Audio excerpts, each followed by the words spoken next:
His Excellency David Hurley, Governor General of Australia, and First Lady Linda Hurley, Their Excellencies, Special Envoys, and Heads of Delegations, His Excellency, Most Reverend Charles John Brown, and the esteemed members of the Diplomatic Corps, Vice President Sara Duterte,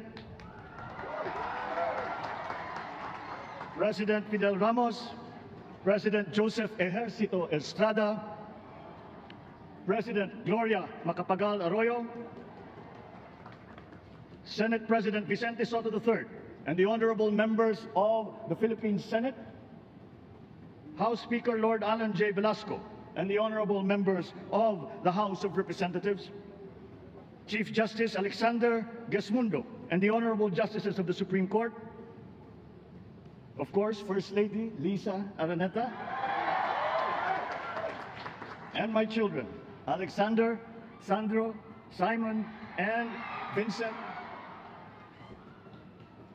I cannot proceed without a special greeting, of course, to the former First Lady Imelda Romualdez Marcos. Other distinguished guests, ladies and gentlemen, my friends, ang aking minamahal na mga kababayan, magandang tanghali po sa inyong lahat.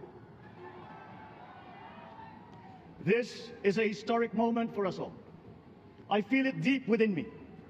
You, the people, have spoken, and it is resounding.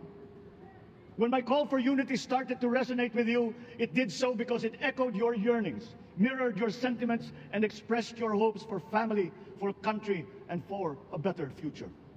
That is why it reverberated and amplified as it did, to deliver the biggest electoral mandate in the history of Philippine democracy. By your vote, you rejected the politics of division. I offended none of my rivals in this campaign. I listened instead to what they were saying, and I saw little incompatibility with my own ideas about jobs, fair wages, personal safety, and national strength, and ending want in a land of plenty. I believe that if we but focus on the work at hand and the work that will come to hand, we will go very far under my watch. You believe that too. At pinakinggan ko ang tinig ninyo na ang sinisigaw ay pagkakaisa, pagkakaisa, pagkakaisa. We will go farther together than against each other, pushing forward, not pulling each other back, out of fear, out of a misplaced sense of weakness. But we are the furthest from weak. The Filipino diaspora flourishes even in the most inhospitable climes, where they are valued for their quality. The changes we seek will benefit all and will shortchange no one. I was not the instrument of change. You were that. You made it happen. I am now. You picked me to be your servant, to enable changes to benefit all. I fully understand the gravity of the responsibility that you've put on my shoulders. I do not take it lightly, but I am ready for the task. I will need your help. I want to rely on it. But rest assured, I do not predicate success on the wide cooperation that's needed. I will get it done. I once knew a man who saw what little had been achieved since independence, in a land of people with the greatest potential for achievement, and yet they were poor. But he got it done, sometimes with the needed support, sometimes without. So will it be with his son. You will get no excuses from me. I am here not to talk about the past. I am here to tell you about our future. A future of sufficiency, even plenty, of readily available ways and means to get done what needs doing. By you, by me. We do not look back, but ahead. Up the road that we must take to a place better than the one we lost in the pandemic. Gains made and lost, opportunities missed, well-laid plans superseded by the pandemic. Indeed, ours was the fastest growing economy in ASEAN by ways now outdated. We shall be again by a radical change in the way the world must now work to recover what we have lost in that fire and move on from there. We face prospects of the spread of the war abroad, of which we are totally blameless. We seek friendship with all. But countries like ours will bear the brunt of it. And if the great powers draw the wrong lessons from the ongoing tragedy in Ukraine, the same dark prospect of conflict will spread to our part of the world.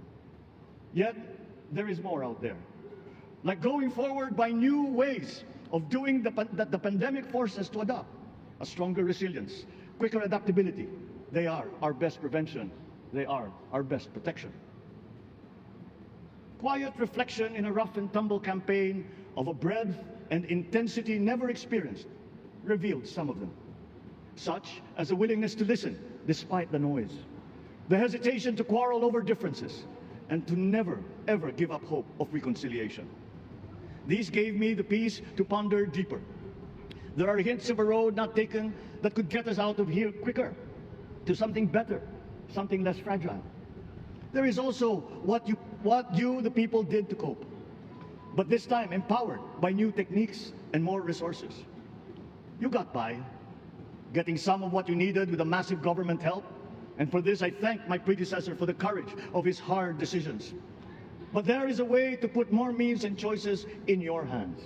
I trust the Filipino. Imagine how much more you'd achieve if government backstops instead of dictating your decisions. Always there to pick you up when you fall, giving what you need to get past a problem. Imagine if it invested in your self-empowerment to bring it closer to taking on whatever challenges come. Imagine a country that, in almost every sense, is you. Now imagine what you and government can achieve together. We did it in the pandemic. We will do it again. But again, I will not predicate my promise to you on your cooperation. You have your own lives to live, your work to do, and there too I will help. Government will get as much done alone without requiring more from you. That is what government and public officials are for. No excuses, just deliver. It was like that once upon a time. I did not talk much in this campaign. I did not bother to think of rebutting my rivals. Instead, I searched for promising approaches better than the usual solutions. I listened to you. I did not lecture you who has the biggest stake in our success. And the forthcoming State of the Nation will tell you exactly how we shall get this done. In this fresh chapter of our history, I extend my hand to all Filipinos. Come, let us put our shoulders to the wheel and give that wheel a faster turn to repair and to rebuild and to address challenges in new ways, to provide what all Filipinos need, to be all that we can. We are here to repair a house divided, to make it whole, and to stand strong again in the Bayanihan way, expressive of our nature as Filipinos.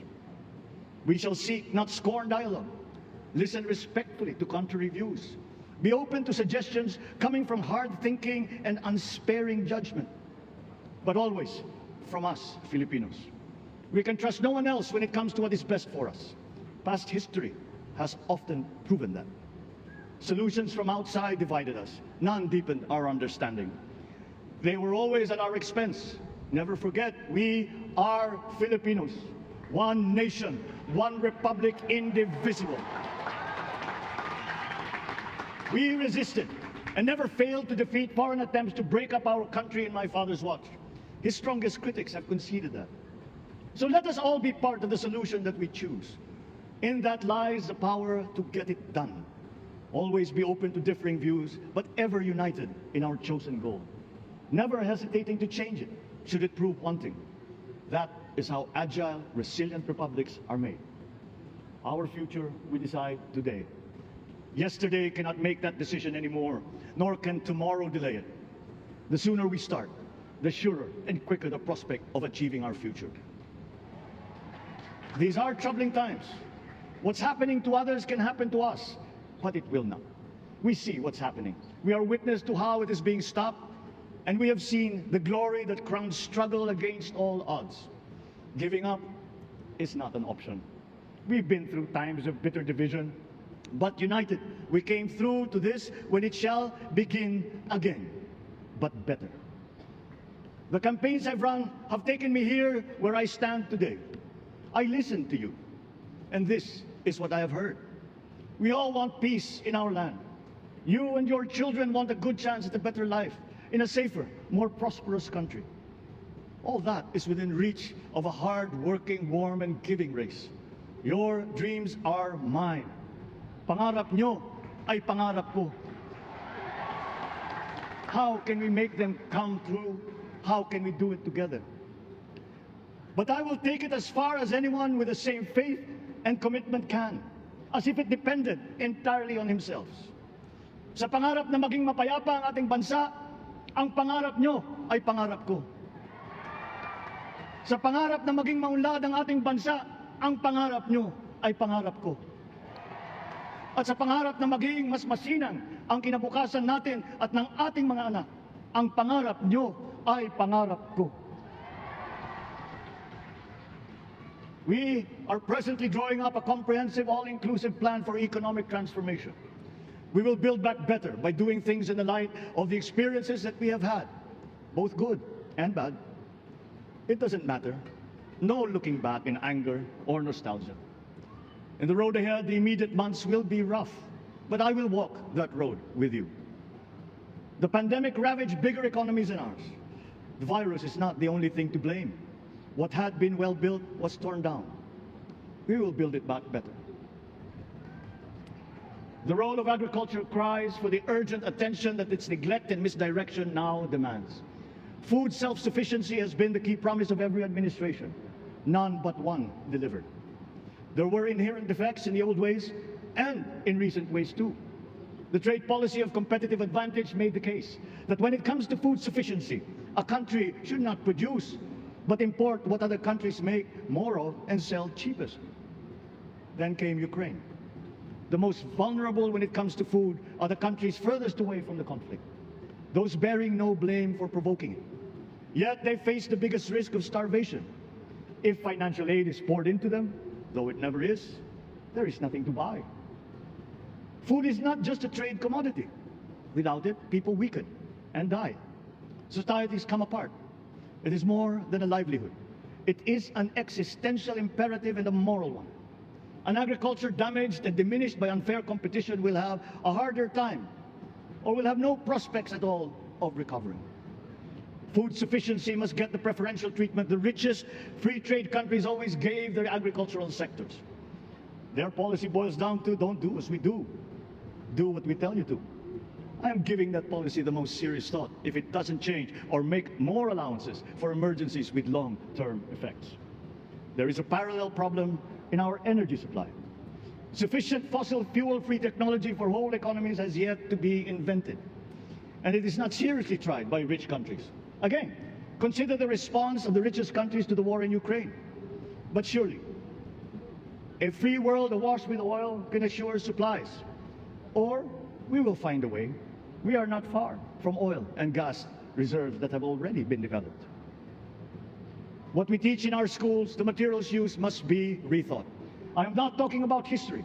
I'm talking about the basics, the sciences, sharpening theoretical aptitude and imparting vocational skills, such as in the German example, alongside the national language, with equal emphasis and facility in a global language, which we had and lost. Let us give OFWs all the advantages we can for them to survive and to thrive. Our teachers from elementary up are heroes fighting ignorance with poor paper weapons. We are condemning the future of our race to menial occupations abroad. Then they are exploited by traffickers. Once we had an education system that prepared coming generations for more and better jobs. There is hope for a comeback. Vice President and soon-to-be Secretary of Education, Sara Duterte Carpio, will fit that mission to a T. We won't be caught unprepared, under-equipped, and understaffed to fight the next pandemic. To start with, we never got over the pandemic of poor, if any, free public health. The last major upgrade of a public health system, exemplified by the resources poured into PGH, predates the current shambles by 3 generations. Our nurses are the best in the world. They acquitted themselves with the highest distinction abroad, having suffered even the highest casualties. With the same exemplary dedication, at home, they just got by. They are out there because we cannot pay them for the same risk and workload that we have back here. There will be changes starting tomorrow. I am confident because I have an OPLEC in my cabinet.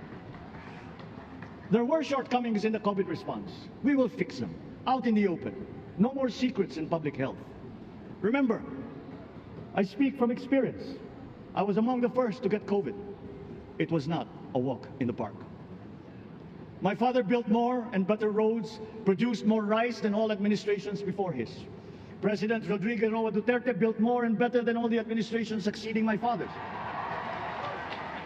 Much has been built, and so well, that the economic dogma of dispersing industry to develop the least likely places has been upturned. Development was brought to them.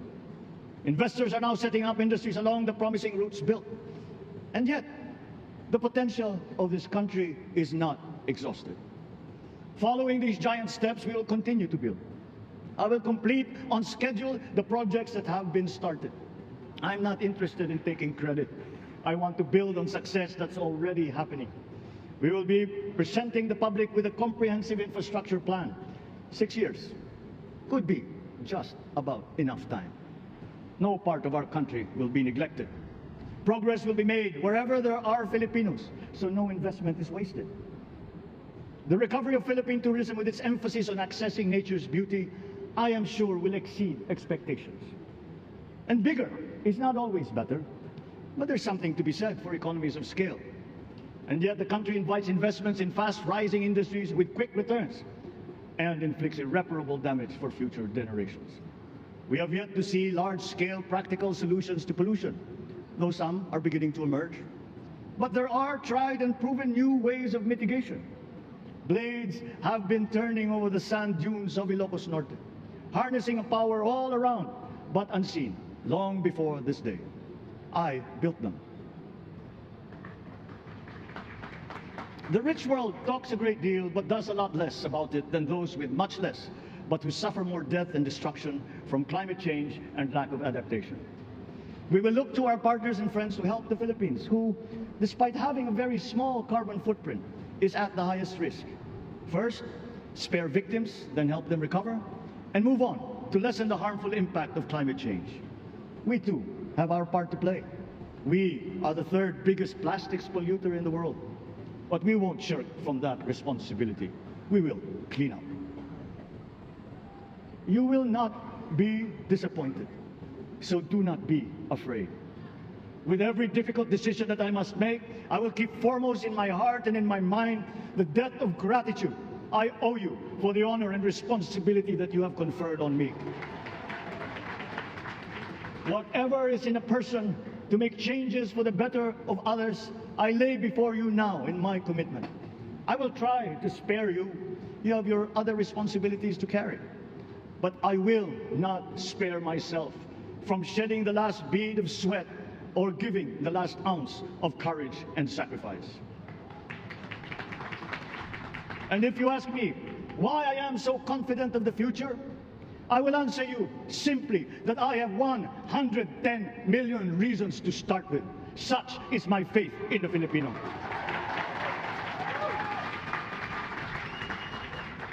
Believe, have hope. The sun also rises like it did today and as it will tomorrow. And as surely as that, we will achieve the country all Filipinos deserve. God bless the Philippines. God bless our work. Maraming salamat po sa inyong lahat. Mabuhay ang Pilipinas. Magandang tanghali po.